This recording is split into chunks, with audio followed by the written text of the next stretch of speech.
Hello, everybody. Today is my 30th episode, and I am so excited. I want to get right into this. I want to talk about a section that's in the book of James. It's chapter 2, and it's verses 14 through 26. I'm not going to read all of it. I'm just going to highlight a few of these verses, and then we're going to talk about it. It's called Faith and Deeds. The idea of this is that you cannot go and just have all this faith that God is going to take care of you and do everything that you need, but then sit on your couch, watch TV, and eat potato chips. In the same way, you can't go, and do things and work your way up at work or do whatever it is that's on your heart and on your mind, but then you have no faith in God. You don't rely on Him at all. Faith and deeds have to be worked together in order for you to have the true satisfaction in life. So I'm going to start with verse 16. If one of you says to them, "Go in peace, keep warm and well fed," but does nothing about their physical needs, what good is it?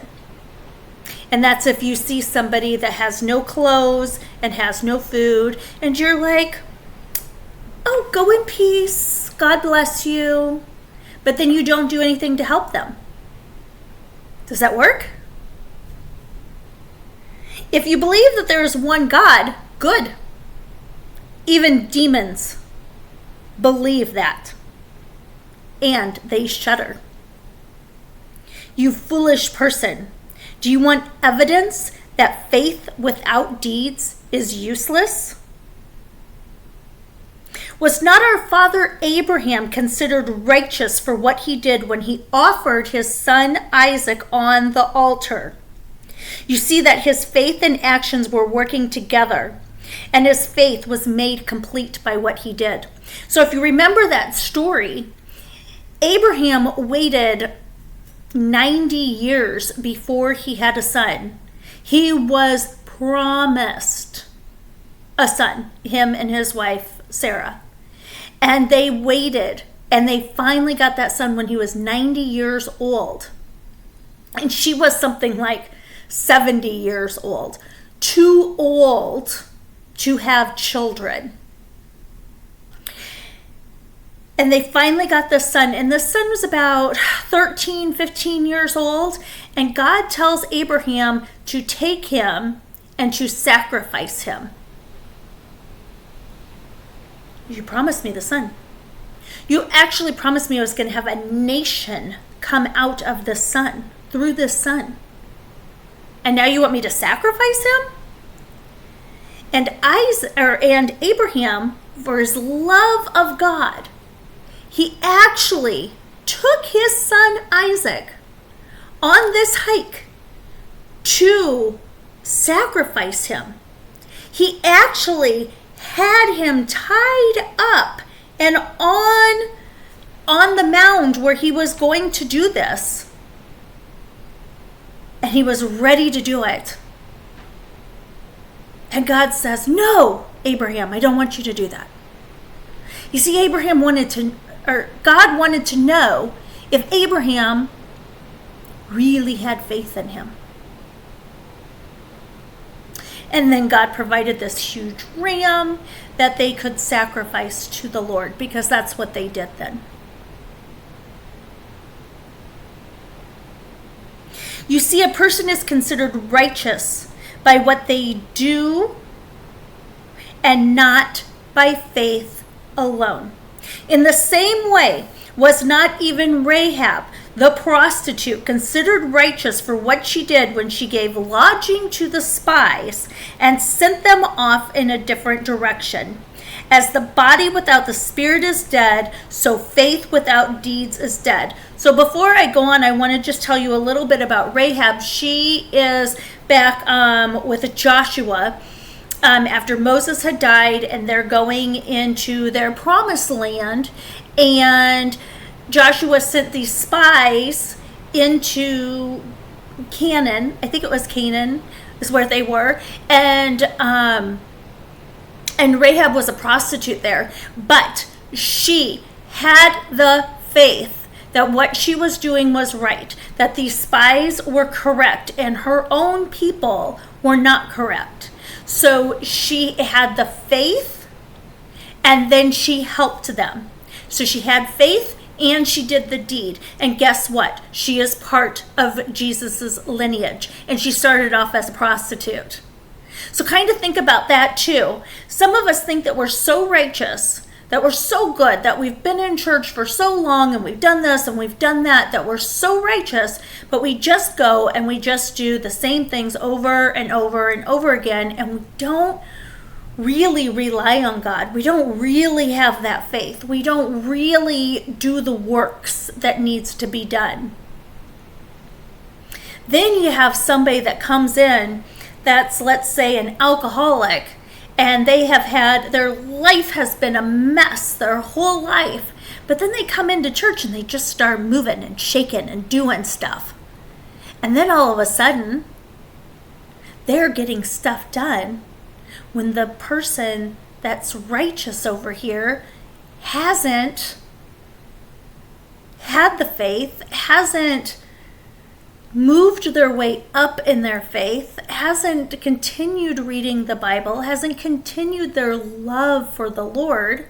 And so they're stagnant, and now you have somebody who's this sinner that comes in and now has not sinned for a while and has just learned and just been hungry for the Lord and keeps going and running and keeps going towards him.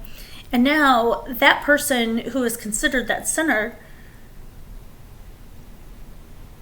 is actually better off than that righteous person all their life. And that's because that person that was the sinner saw how God changed their life. They saw what he could do, they had the faith, and then they did what needed to be done to keep going with God. So I was in school with somebody, in ministry school with somebody, and she would complain that different things were going on in her life, and they were awful. Like, I think her dad died. She needed money. She needed to get a job. She needed, she had some money stored away, and it was about ready to be done, and so she needed to get a job. The problem was the job that she had before was a really good job, and she made a lot of money, and she advanced really well. And then she moves to this new town, and she hasn't worked for quite a while because she hasn't needed to, so her resume is not really up to date. Things have happened, and she gets offered all kinds of jobs, but they're not what she wants. They're either not the hours that she wants, or a lot of them wasn't the money that she wanted, and she wanted to work from home. Like, she wanted to make like $100 and some thousand a year and work from home, and and have this perfect job that she had in her head, or maybe that she had several years ago, and that wasn't happening. So she became depressed. She became upset. She lost her faith. Her faith was so strong that God was going to give her every single thing she wanted, but she wasn't doing the deeds because she wasn't recognizing that God was giving her blessings. It just wasn't what she wanted for a blessing. So she turned all of her blessings down. So then she started thinking that God's not doing anything for her. Then she loses her faith. Then she goes out into her old ways again. And now I have no idea where she is now. I have no idea what happened. She had the faith, but she didn't do the deeds. And because she didn't do the deeds, she lost her faith. You see, God the whole time was giving her these miracles, these blessings, these jobs that she probably could have started off in one place and worked her way up to be where she wanted to be. But she wouldn't take it because it wasn't good enough for her.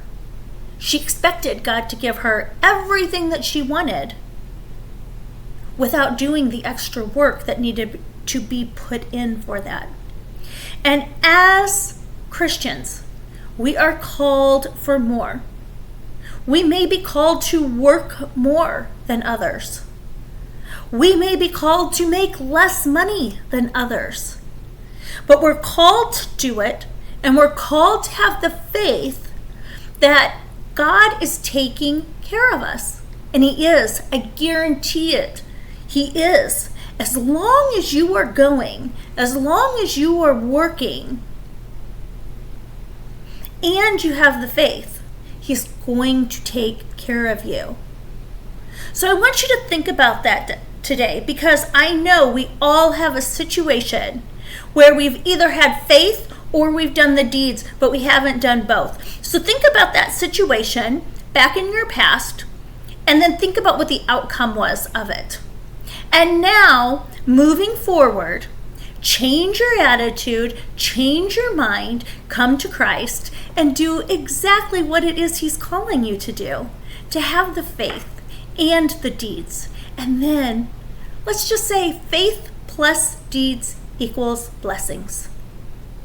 Have a great day, everybody.